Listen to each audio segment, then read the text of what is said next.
It's Unstable Topic with Sarah and Maggie.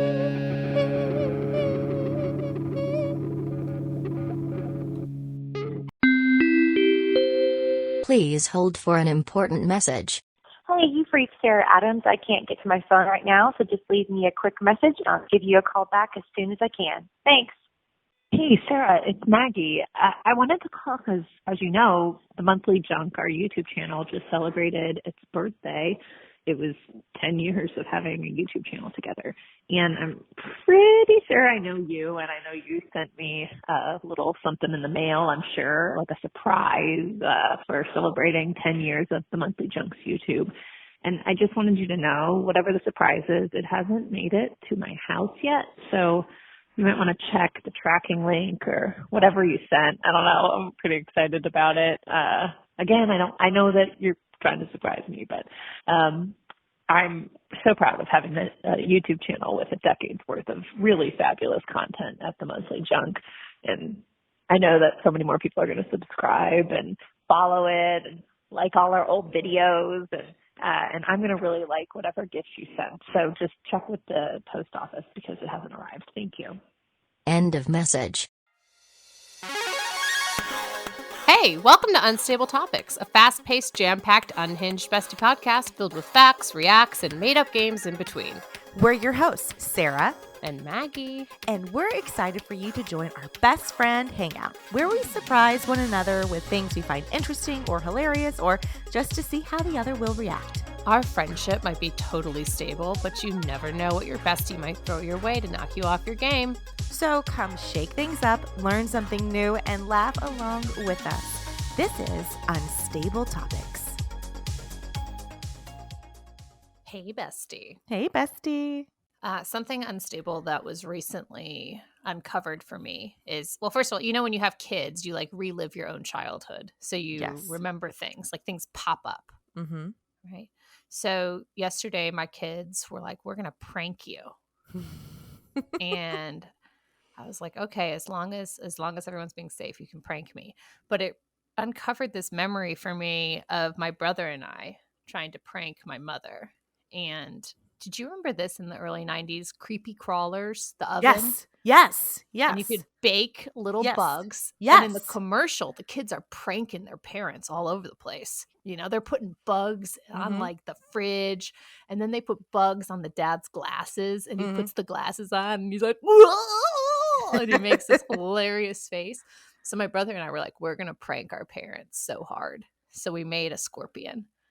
And we put it on my mom's glasses. Oh, no. But we didn't wait for it to fully cook. Oh, So no. it was not solid when we put it on the glasses. And so the prank ended up being that we ruined her glasses. You got pranked, Barb. Hey, Barb, guess what? That's not a scorpion. That's a creepy crawler. And now you'll never be able to see again. Go to the optometrist because those glasses are pranked. Oh, that gotta be good. I just It's remember this like it just- I remember a sinking feeling as a kid, being like, "Oh no, this is not going to be the funny dad face going whoa, whoa, whoa. We've done something very bad." I haven't envisioned what Barb did, but how did this end? Like, did you let it get pranked, like her to put on your glasses, or did you go, "Oh no, Mom, we tried to prank you"? I feel like, as with any child pranking the grown up, I feel like she kind of saw it happening in slow motion, you know, like from the other room. Yeah. Now as a mom, I'm like putting myself in her shoes and it's like, please don't do that. Like you're just like watching this and you're like, please don't. And then you see it happen. And I don't remember her getting mad or anything. I think that my brother and I felt such deep shame Oh. at not being able to execute this prank successfully that we never, I don't remember ever making a creepy crawler again. I have to say the key element of successful mothering is when your children feel shame without you having to do anything. When Right. they just feel bad because they know they've done something wrong. Right. Are you texting right now on your phone? No, something popped up, so I closed it. Oh. I can't text on my phone. I got my phone up on my computer. That's right. That's right. You do. I know. And you're not fidgeting. Oh no, I am fidgeting. What are you fidgeting with? You're not drawing or making a sculpting No, I'm play. ripping skin off of my fingers. Hey, I'll take that over you like looking down and building a sculpture. Just keep mutilating yourself. Yes. Well, speaking of self-mutilation, have I got a fact for you? Sarah, Ooh. are you ready for your fact? I am ready.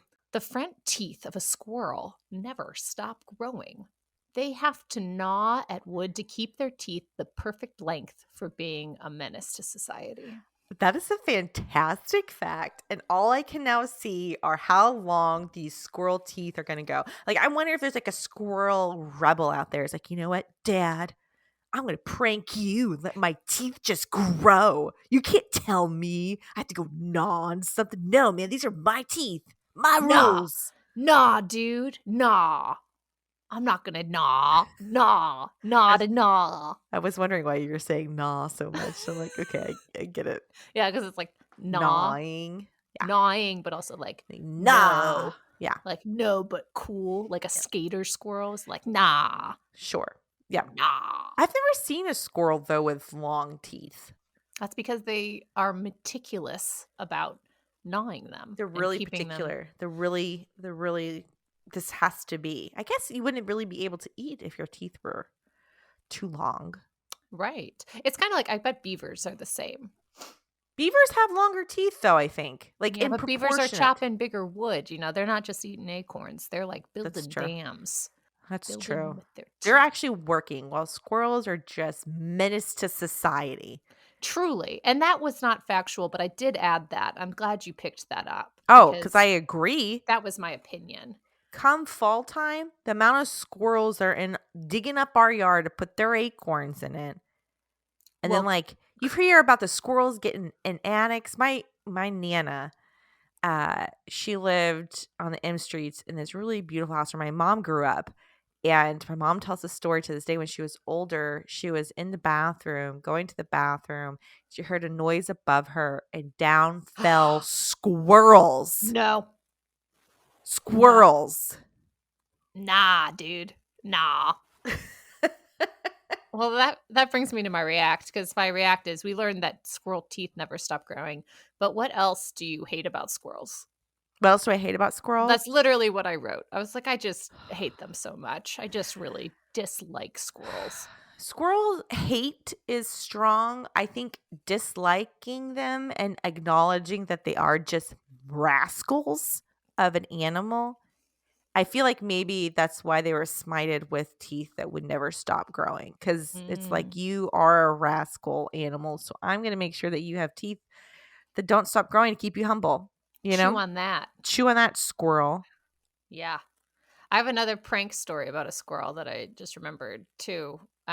This is not my prank. This is a prank my brother and cousin tried on me. And we were in a park on a tree and there was a squirrel. And my brother said, that squirrel, if it doesn't run away from you, it's rabid. And so I said, haha. And I said, boo, boo, squirrel.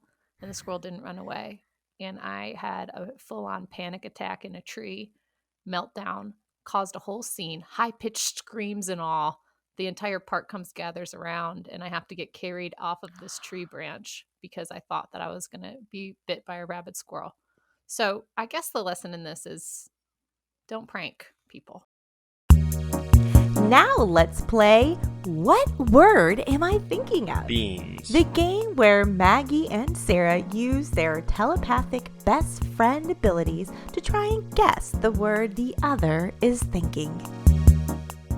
Okay, Maggie, so I have a unique word in my head, All right, and good. I'm going to close my eyes. I'm going to count to 3 and send you this word. Okay. 1, 2, 3. What word am I thinking of? Well, it's not fork. It's daisy. I don't know how many times we have to do this game for you to understand it is always gonna be fork. It's never not fork. It's never daisy. It's never You said knife. unique word. You said unique I know I word. said that to throw you off. Well, congratulations. To see- You threw me off. Mission accomplished.